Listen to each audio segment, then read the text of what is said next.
Hello everyone, my name is Amanda and I'm a junior at Columbia University studying astrophysics. I'm very excited to be here today, and the project that I'm going to be talking about is probing the statistical relationship between binary black hole mergers and AGN hosts. So you might be wondering why binary black holes and AGN?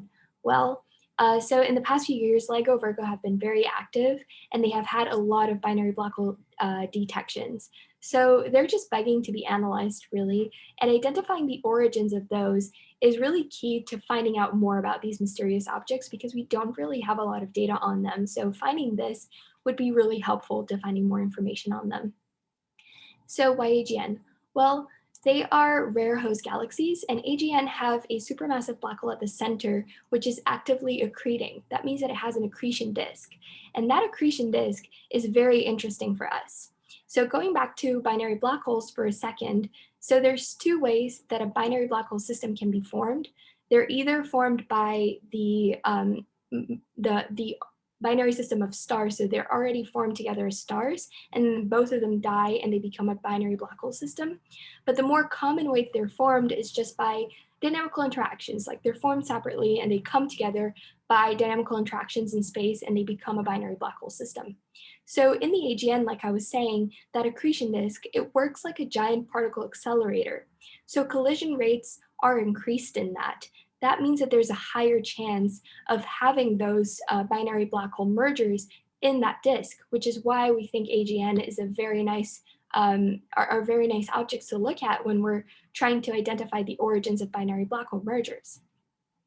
So the reference one that I have over there, Bartosz et al. 2017, by that reference, the association between binary black hole mergers and rare host galaxies can be statistically established using the LIGO Virgo detections. So that's what we're trying to do. We're trying to develop a framework that will study that relationship and that will study the overlap between the localization of the LIGO events with the localization of known AGN. And we chose the R90 catalog to do that, and I'm going to talk more about that later. So now moving on to this part of the poster, this is the part where I will detail a little bit about the data that we're using. So first we're using the LIGO data, as I mentioned before. It comes in a form of a FITS file that is a sky map. So this sky map here, this is the S190521G sky map, and this event is actually really interesting because another thing that you could do with our code is to narrow down the localization of these events and narrow if you can find out like which AGN is coming from or which group of AGN it's coming from, then you can narrow down the localization. And what you can do with that is you can inform electromagnetic follow-up. And this event, the S190521G, is actually an event that has an EM follow-up. It has the ZTF EM follow-up. So that's very interesting, and it's why I chose to put it in here. So yeah, this is a sky map of probability density per pixel. So you can see here the denser regions. Those are just the regions that are more likely to have, that the event is more likely to have come from. Over here, the WISE-R90 sky map, this is just a plot of all of the sources in this WISE-R90 sky map, of this WISE-R90 AGN catalog. And this catalog, it's called WISE-R90 because it has a reliability of 90%. We chose that because we think that's very important for our statistical analysis later on. And it also has 4.5 million AGN. That's a lot of AGN. That is the largest all-sky catalog that we could find. But it is worth noting that our code will work with any catalog that you choose. So the distances, it's kind of a problem because we don't have any distance from WISE-R90 and we need those distances to be able to cross-match in volume. But I'll talk more about that later. So after you run our code one time on all of that data, this is basically a visualization of what you will get. So you will get an overlap between the 90% probability area, so we down selected this data, the LIGO data, into 90% probability intervals over here that you can see they're delimited by these little dots. They're very, very little here. And those little dots, they are the AGN that are in those areas. So we are working now with areas because we don't yet have the distances values for WISE-R90, but we are going to talk about more about that later, like I said before. So yes, we were successful in that endeavor, and we developed a Python-based framework that can get this volume overlap.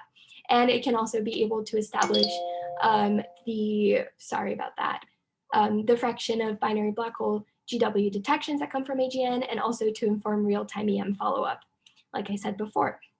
So here, these are our future plans. So what are we working on right now? What do we plan to work on in the next few months? So AGN distances for volume crossmatch, like I said before. In reference free, this Bilicki et al. 2018, they established that it is possible to use an ML algorithm, more specifically an ANN, to predict redshift values for galaxies, basically using photometric data. So WISE does have photometric data. It has 4 photometric bands. And we are partnering up with Dr. Imre Bartosz and Nihar Gupti to create an ANN algorithm to predict these R90 redshifts. So they have created this algorithm, and we are now working to integrate those results with our computations and with our data to be able to cross-match in volume. We already have the code to be able to cross-match in volume. We are only missing the distances. So over here, we're going to talk a little bit about how the statistical analysis should work. And this is in reference 1, the same reference that I mentioned before, Bartosz et al. 2017. And basically, it works like this. You have 2 conditions. Either the event didn't come from an AGN, and so you have no AGNs in that GW volume, and it basically should follow a Poisson distribution. The distribution of AGN in that volume should follow a Poisson distribution. If you do have an event that did come from one of those AGN, then you have one guaranteed AGN in that volume, and that changes the distribution. So continuing with this and combining this with our results, we can find the likelihood ratios for binary black holes coming from AGN. So the last thing that I'm going to talk about is the completeness. So this is something that we have really been struggling with for the past few months, because this is very different from what you usually think about when you think about completeness. So usually when you have a catalog, you have a total figure of completeness. So you say this catalog's about 90% complete or 75% complete. This is not what we're looking for. We're looking for a completeness in co-moving volume and in co-moving area. So we want to find the completeness for each LIGO volume that we are analyzing at a time. So that needs to be compiled every single time that we run the code on a different volume, because the volume is changing. And to do that, what we did was we found this paper called from Hopkins et al. 2006. And basically what it does is it's estimating the quasar luminosity function. And the QLF is basically a function of quasars, a distribution of quasars in luminosity and redshift, so in luminosity and distance. And here I'm going to say that I have to say that the quasars here are very loosely described in this paper. Basically, they're just taking all AGNs and they're classifying them as quasar just for simplicity. So this is why we are able to use this exact function to calculate our completeness. So this graph over here. This is a recreation of the same graph that is in Hopkins et al. 2016. I used Digitize It to do it. And you can see here, we're mostly interested in this blue line. These are just luminosity bins, you could say. So they're separated by luminosity, these different colors. So this blue line is obviously the highest luminosity. You can just sum all of them to get the bolometric luminosity. And as you can see here by the units, this is already a number density per redshift of quasar. So this is exactly what we want, right? We want a function that will describe the number density of quasars and how that should look like, so that we can compare with the data that we do have. So once we do have that code up and running, which we almost do, we can compare this to the R90 data, and we can get the completeness in each pixel, and we can get the statistical relationship in each pixel at each distance. So we can get the probability of that event having happened at each distance, which is very powerful for our statistical analysis later on. So yeah, this is all I have for today. Thank you so much for watching this video, and I hope you liked it.